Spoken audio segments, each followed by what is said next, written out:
एक समय की बात है, हरे भरे पन्ना जंगल के बीच में वहाँ एक बहुत ही अनोखा बाघ रहता था जिसका नाम था टिब्बो।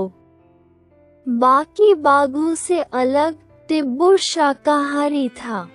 उसके सुनहरे नारंगी फर, हरे कोमल आंखें और एक प्यारी मुस्कान थी जिससे हर कोई सुरक्षित महसूस करता। वो अपनी पत्नी तारा, एक समझदार और सुलझी हुई बाघिन, और अपने 2 बच्चों टीकी, जो एक चंचल और सपनीली बच्ची थी, और टारो, जो थोड़ा शर्मीला लेकिन बहुत बुद्धिमान था, के साथ जंगल के एक कोने में एक गुफा जैसे घर में रहता था।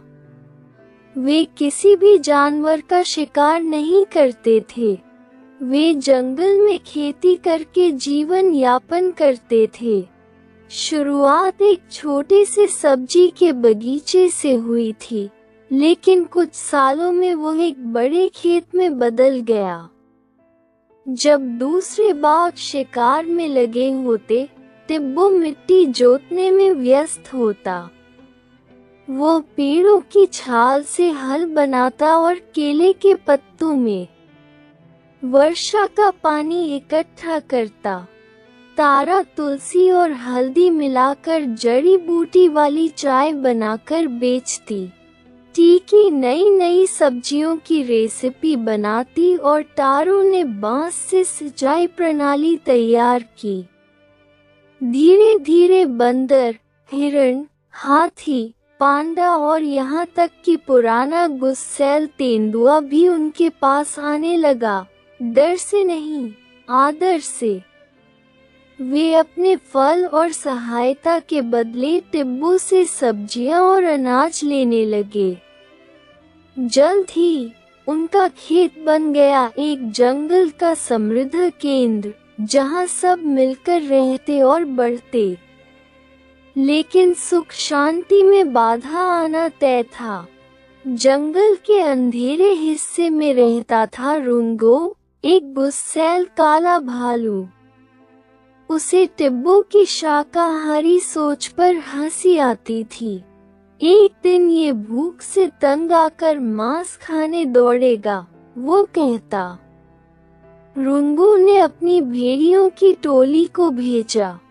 उन्होंने टिब्बो के खेत पर हमला कर दिया, गन्ना कुचल दिया, कद्दू फाड़ डाले।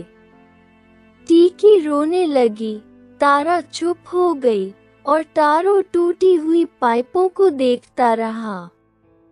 लेकिन टिब्बो बोला, हम फिर से उगाएंगे, और बेहतर, साथ मिलकर।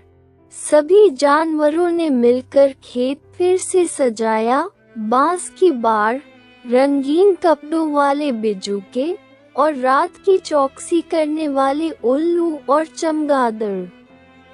महीनों बाद खेत फिर से हरा भरा हो गया। टिब्बो ने किया फसल उत्सव का ऐलान। हर जानवर खुश हुआ। टीकी ने परोसे पत्तों में चावल के पकवान, टारो ने अपनी नई जल घंटी प्रणाली दिखाई। बंदर कलाबाजियां कर रहे थे, मोर नाच रहे थे। ये सब देखकर रुंगो भी छुप कर आया। वो सोचने लगा, क्या बिना हिंसा के भी खुशी मिल सकती है? रात को रुंगो वापस आया और चुपचाप टिब्बो की स्टॉल पर बैठ गया। तुम सच में मांस को मिस नहीं करते? उसने पूछा। टिब्बो मुस्कुराया, मैं डर को ज्यादा मिस नहीं करता। रुंगो कुछ नहीं बोला। तारा ने उसे मीठे आलू की सब्जी दी। टीकी ने भुट्टा पकड़ा दिया। कुछ तो बदला उसके मन में। 2 हफ्ते बाद रुंगो वापस आया, तोड़ने नहीं, सीखने। क्या तुम मुझे बीज दोगे? उसने झिझकते हुए पूछा। टिब्बो ने हंसते हुए कहा, जरूर, और खेती भी सिखाऊंगा। अब पूरे जंगल में खेती शुरू हो गई। छोटे छोटे खेत उगाए। बाघ परिवार ने बनाना शुरू किया जड़ी बूटी की दवाइयाँ, अचार और रंग। अब कोई भी भूखा नहीं था, कोई डरा हुआ नहीं था।